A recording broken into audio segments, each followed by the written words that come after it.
Have you ever wondered what it's like to go from serving in the military to then sitting in a college lecture hall? For thousands of student veterans, that journey is real. I'm your host, Natalie Hinton, and welcome to Season 5, Episode 4 of Education Chat, a veteran's journey through college.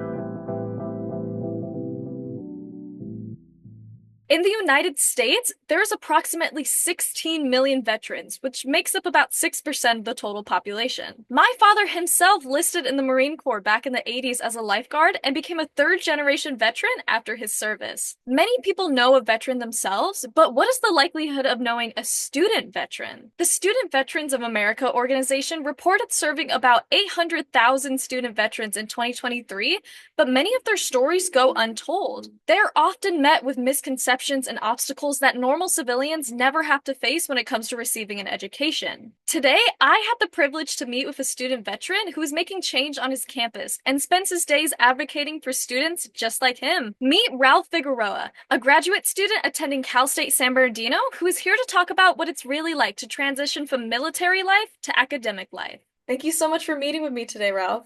Of course. Glad to be here. So I'd love to have you introduce yourself to our audience. Tell us your name, what you're studying, and a little bit about your military background.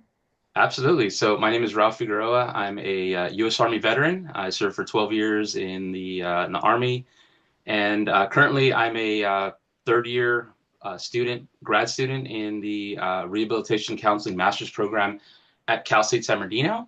And actually, I graduated in May, so just a couple months away, and I'll be collecting my piece of paper. Congratulations, that is so exciting. Thank you. So I would love to know what motivated you to join the military.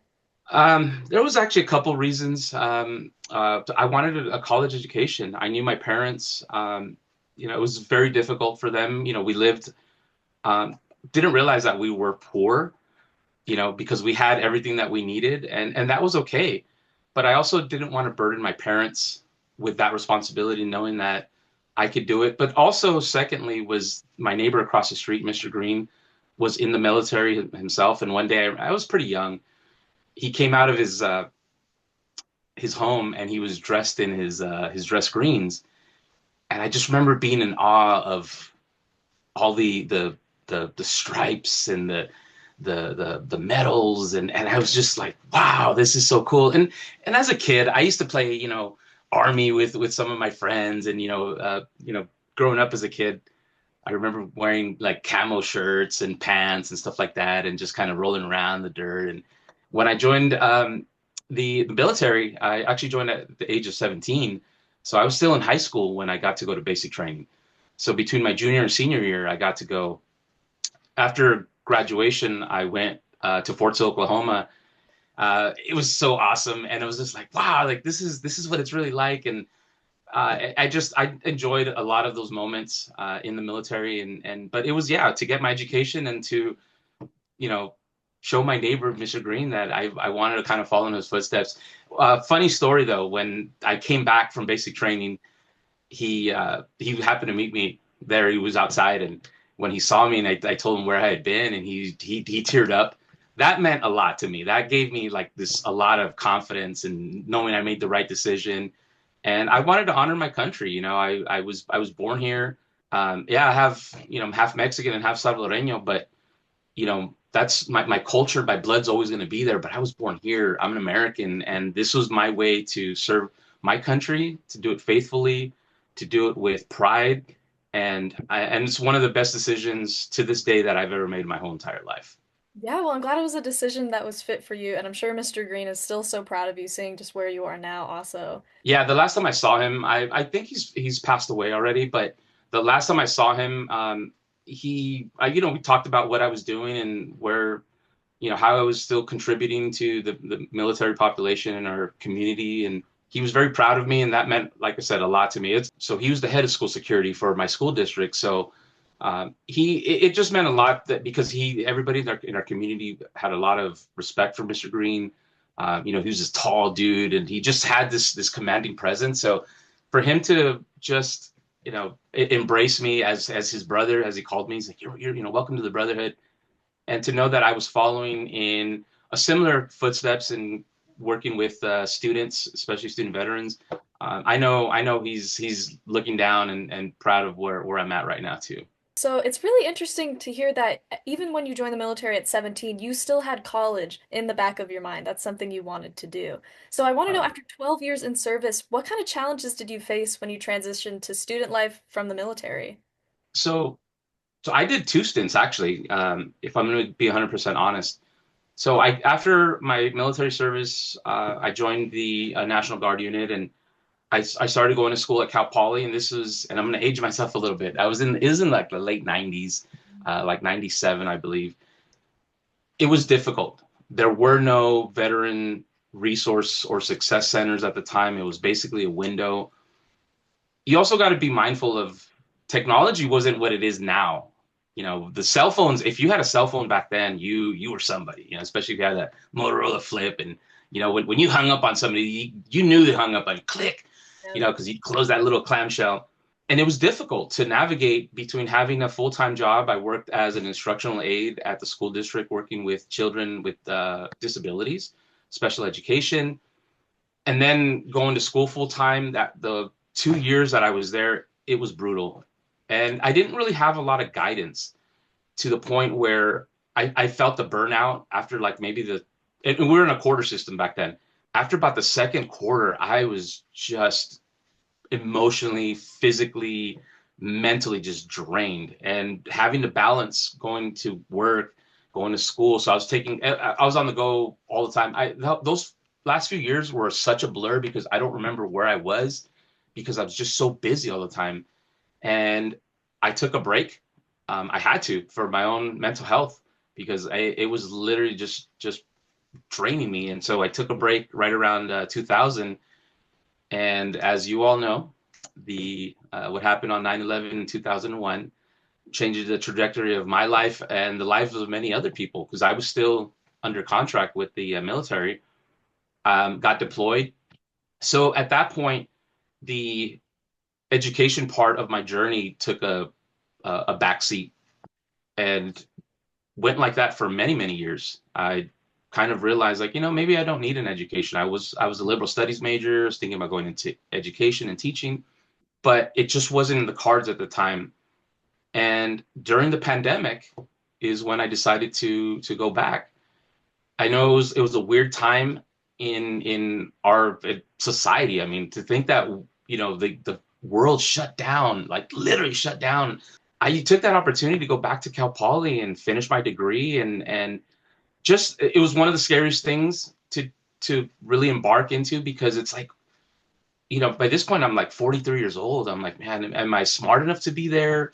Do I have what it takes to be a college student again? I'm going to be older. I'm going to feel like the old guy in class. And then immediately all that imposter syndrome disappeared. And it was part of one of the other great decisions I've made in my life because it's led me to where I'm at now. And I wouldn't change anything. All the challenges it made me a better person, made me a better leader, made me a better counselor. So as I'm working with student veterans who are in that process of either transitioning straight from the military or from a acquired disability or service connected disability through the military, to show them, hey, there's resiliency in how this process can be done. I've done it. I've done it multiple times, and you know, I'm living proof that if you want it bad enough and you work hard enough, you can achieve anything you set your mind to. And so, I'm hoping that that becomes an inspiration to the rest of the student veterans to say, hey, I can do that too. It seems you have a really great perspective on student veterans from starting school in the late 90s and not really having support and kind of being unsure of yourself, and then going back to education after the pandemic and also being this veteran assistant counselor. I want to ask from your perspective, do you believe that colleges and universities provide enough support for these student veterans, especially knowing how it was back in the day? Oh, now absolutely. Because ever since right around after 2010, 2012-ish, at Cal State San Bernardino 2012, they established the Veteran Success Center. Cal Poly's Veteran Resource Center has been around, I believe, about the same year, 2012. If I would have had that back then in the 90s when I first started my educational journey in college, I probably would have stuck around. But to have that support system now, and what we do is that one-stop shop mentality of having these spaces that are one safe for our student veterans to embrace one another, to build that camaraderie. Because a lot of the times, as student veterans are transitioning into school or into the workforce, it's that little missing component of like, man, I miss my buddies. Because you build such a bond with them. That's your family. Those are your brothers and sisters, and it's this love that you have, and once it's not there, it's like a little void in your heart. And so our center, specifically at the Veteran Success Center at Cal State San Bernardino, does a phenomenal job of creating the support system for our student veterans to thrive academically and professionally, but also on a personal level. We offer Scantrons, Blue Books, all for free printing services. We also offer food and snacks. We have a snack pantry that we established through the center. We have a hygiene commissary where they can get feminine hygiene products, shampoos, deodorants, laundry detergent. We have workshops on what we like to call just life skills workshops, like time management, building relationships, financial fitness. These are all stuff that everybody needs. And it's not just for the student veterans, but a lot of the student veterans that are there, a little bit older, non-traditional, some of them have families. We cater around that. We also have a mental health support group on our campus that we established ourselves. It's called the Student Veterans Roundtable, where we have a counseling and psychological services, or CAPS counselor, that joins us. And we facilitate a group for our students and it's a veteran-only group, drop in, and they can talk about whatever's going on in their mind. And it's a awesome experience for all the veterans, and the feedback that we get from them, of them feeling supported, but more importantly, they feel heard, and they support one another. There's a lot of peer support in that. So yeah, I mean, leaps and bounds compared to what it was back then when I first started and to where it is now. I mean, you could definitely see a difference, and multiple colleges have their own version of a veteran center. The name will vary, whether resource or success. I like that we say success, because we definitely do want to focus on that positive aspect, and to have a veteran success center, just it adds more value to what we do. And it's kind of what we're trying to do at Cal State San Bernardino, what makes us very unique, in the sense of we really try to encompass our student veterans and their families from a holistic perspective. We look to see how can we support them in any aspect of their life that they need help. And like I said, once it comes down to, we may not know all the answers, but we are so actively and proactively going out into the community and working with various organizations, nonprofits, that we can now share that information with our students, and they go and get whatever services they need. And that's what makes San Bernardino County very unique, because we do have a lot of accessibility to some great resources out there. Yeah, that is fantastic to hear that student veterans, no matter where they come from, what branch, or if they have a family or not, they able to get, unique services that are special for them. And every single student veteran that you've talked to over the years, what is one thing you wish more people understood about student veterans? We're not scary. We're just regular people again, and a lot of misconceptions. A lot of it comes through media, movies, because it's such an eclectic group, but it's, that philosophy of, one bad apple doesn't need to spoil the bunch. Veterans are very resilient, and they're very, very, I like to use the word grit. We have grit. We have this mission oriented personality that we make sure that we get our job done. That was in the military. There's a lot of values that we learned through the military that we still use to today. It's very practical. A lot of these great values of like having courage, that's what advocacy is having the courage to speak up. It starts by self-advocating for yourself, but then as you realize, wow, I can advocate for other people, other students, other veterans that are kind of going through the same thing. And so, we take all these attributes, and this is such a great group to work with, because they know what they want. They're in school with intentionality and purpose. I love to say that, because they know what they want. There's a lot of traditional students, the younger students, and you understand why. They're still young. They're still trying to figure out the process. I don't know, maybe I want to do this major or that. Student veterans come in, especially if they're going to use their benefits because it's very specific. They're like, I don't want to pay any of this money back. I want to make sure I pass my classes and I make sure, and I want to get done as quick as possible. So they're laser focused on what they want to do. They're they figure out ways of how to use their organizational skills to get their life in order, how to use that time management skill to balance all this stuff. As a full-time student, you know exactly what that's like, right? You have a job, you have family, you have events, you have, classwork, and there's so much that goes on in the life of a student veteran. And what we focus on is helping them find that balance where they're happy. Don't be scared to work with veterans. Veterans, we need a lot of help. We don't have enough people out in our communities, even within the Veteran Administration itself. There's a lot more civilians that are working for the Veterans Administration, which is kind of ironic, right? You think Veterans Administration is going to be a bunch of veterans running around, and seems like it's the majority are civilians. And so there's a lack of cultural competency to understand of how to work with this population, which is something that us at Cal State San Bernardino, we're working towards creating a curriculum that will help our future counselors as they work with this population know what the pet peeves are, what the acronyms, what the different branches, the subcultures, right? Because there's a difference between Army, Air Force, Marine, Navy, Coast Guard, Space Force. Each one of them, you'll understand the difference between what's a huh and a hoorah and a ooyah. All different, right? There's different things. But the moment as a civilian that you can speak their language and you can understand their culture and where they come from, and if they can embrace you enough, that wall's going to come tumbling down. They're going to be willing to listen. So give veterans a chance. We don't judge the book by its cover. I know we say that a lot, and a lot could be said about the book itself, though, too, right? Like, you kind of look at a book, and I'm looking at some of my books on my desk here, and I could kind of, oh, that looks like an older book, but at the same time, it's what's inside the book is what you don't need to be judging, and just give veterans a chance. They're some of the best people that I've ever met. So supportive of one another. This brotherhood that we share.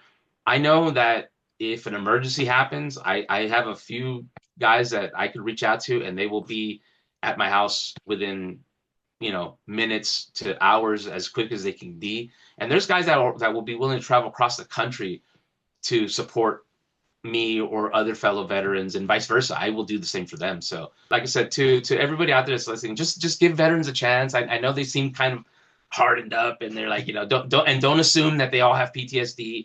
Don't assume that, because there's a lot of misconceptions, right? We hear that, we see that in the movies like American Sniper or Black Hawk Down, stuff like that. And those are real things. Those are factual events, but not all veterans encompass that type of service. So just be willing to listen and really pay attention to what words they're saying, and just be more inviting to strike up conversations. And like I said, you're going to hear some funny stories, you're going to hear some sad stories, you're going to hear some angry stories, but nonetheless, this population has so much history. There's so much, there's a legacy that we've established throughout the however many hundreds of years that we've been around as different branches. But yeah, just give a veteran a chance. Let them be who they are, and support them as best as you can, for sure. And I love how you bring up that some of the values that you're taught in the military directly translate over to you being a student. Commitment, advocacy, collaboration, being able to work with your peers. But I also know some veterans that might be afraid to go back to university, back to education, even though they might have that thought. Do you have any pieces of advice for those veterans who are kind of nervous to go back into higher education? To all those veterans, ask questions. Please go ask questions. Don't. There's a lot of veterans that don't even file for their own disability claims benefits, because for various reasons. I've heard to the point of like, well, I didn't, incurred this injury during training, or I didn't serve overseas. I didn't, I wasn't deployed. I wasn't in combat. And there's even misconceptions even amongst the veteran community. And so to all those veterans that are out there that are going to listen to this podcast, go out there, seek help. There's this quote from Barack Obama where he says, asking for help is not a sign of weakness. Asking for help is a sign of strength. Go out there into the community. Find some veteran serving organizations. Here in San Bernardino County, one of the best organizations that's out there, and I'm a little biased because I'm a lifetime member with them, but the Disabled American Veterans, or the DAV, Chapter 12 here in San Bernardino has been doing fantastic stuff for the veterans, whether it's turkey giveaways, uh, working with Home Depot to give away Christmas trees. They give away socks. They give away food. There's so much that they do. There's, VFWs, Veterans of Foreign Wars. There's also the American Legions. AMVETS is another great organization. And here, particularly in San Bernardino County, what's very unique is that each one of those organizations, they work together. It's not about like, oh, I'm the gatekeeper and you have to be a VFW member for this. It's like, no, we're here to help each other.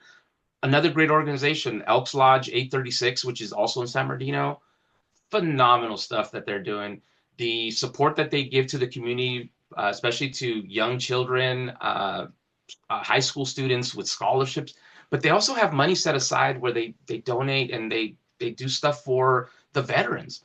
So to all those veterans, go out there. You don't know, it's that say, you don't know what you don't know, but go find out. Go start asking.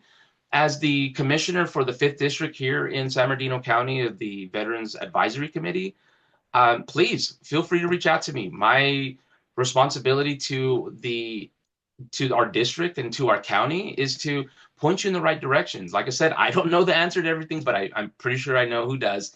And utilize your resources. Don't stigmatize yourself. Don't be afraid of going out and asking for help, because I'm gonna be honest. There was a time in my life where I was in the same shoes. I don't know. Like, those things have impacted my life in such a positive way that this is how I'm able to now pay it forward and guide those other veterans that want to get into the user benefits, want to use their education services. If you have questions, please reach out. We have the VA county offices here in San Bernardino. We also have the veteran, it's called the Vet Center in San Bernardino, which is part of the VA system. But please go ask for help. Don't, it's like I said, it's not a sign of weakness, it's a sign of strength. So just go out there, ask some questions, find out where the veterans are at, and just get involved. Please get involved. We need more involvement from our fellow brothers and sisters as well. And Ralph, to close out this interview, I just want to give you the space to share what are your academic or career or personal goals after you graduate in May? Well, one of the big things just happened last week. In my rehab counseling program, there's a certification to become a certified rehabilitation counselor, but there's a exam that was, I'm not gonna lie, it was probably one of the hardest exams. I don't know. I was like a half hour into it and realized, like, holy crap, I'm only on question number 9 and I still got like 81 more questions to go or something. It was some crazy, but getting that certification done is going to lend some weight to what I'm working towards. I'm going to continue advocating for our student veterans and the veteran population at large, both here in the county, but also in Capitol Hill. I was in Washington, D.C. earlier this month. Got a chance to meet with Congressman Aguilar, who is our district representative here in District 33.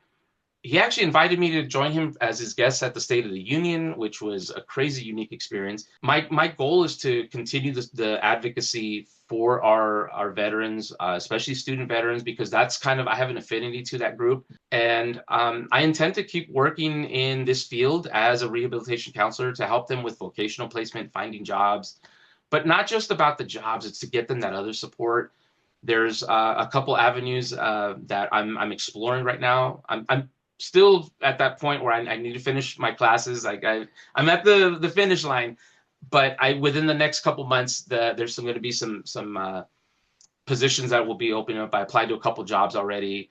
There's another organization that is very near and dear, which is called the Student Veterans of America, headquartered in Washington, D.C. I was actually recently named as the 2024 Student Veteran of the Year, National Student Veteran of the Year.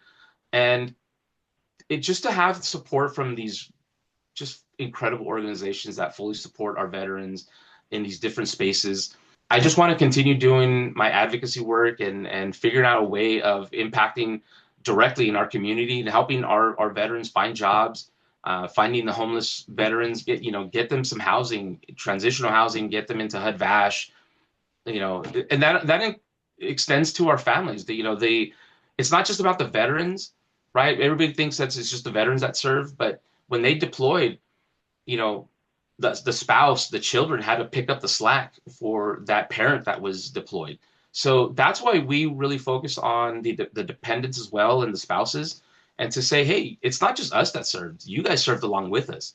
We specifically target events at Cal State San Bernardino for our spouses and dependents. As a matter of fact, the month of April is Child of the Veteran Month, so we're going to do a really nice event called the Spring Salute Family Festival. It'll happen on April 26th and on Saturday, and we're collaborating with other departments. But once again, it's about getting out there. I just want to share my message with as many people, and in the hopes of inspiring other people to start advocating not just for themselves but for others, and to join the fight, because we need to roll up our sleeves if we want to make sure that our brothers and sisters are taken care of. We need to take care of our own, and it starts with us as veterans to empower ourselves to go out there into the community, get involved, get on these organizations, get in these committees, get into whatever you can do, and pay it forward. And that's what I intend to keep doing. And I know the universe is going to bless me in some way, shape, or form. Being patient enough to let it happen on its own, but I look forward to my next step in the journey once I graduate in May, and I'm just so hopeful of what my future is going to hold for me and for my family and for my brothers and sisters. So I'm just going to keep working hard, keep doing what I got to do, and no matter what, I'm going to keep supporting our veterans in our community here in San Bernardino County. Well, thank you so much for meeting with me, Ralph. Thank you once again, Natalie, for your time and for making this podcast happen. Being able to chat with Ralph was a powerful reminder that student veterans aren't just only navigating their academics, but also within a system that was not built with them in mind. Every student veteran has their own background, but they share one thing in common: the drive to succeed. Thanks to students like Ralph, change is being made across campuses in the IE to better support student veterans with their transitions both in and out of education. If you are a student veteran listening today, we see you. Your experience matters, and your presence on campus is welcome. If you have been thinking about pursuing higher education, there is no better time than the present. Thank you for allowing me to serve up this episode of Education Chat, and I hope to chat with you again soon.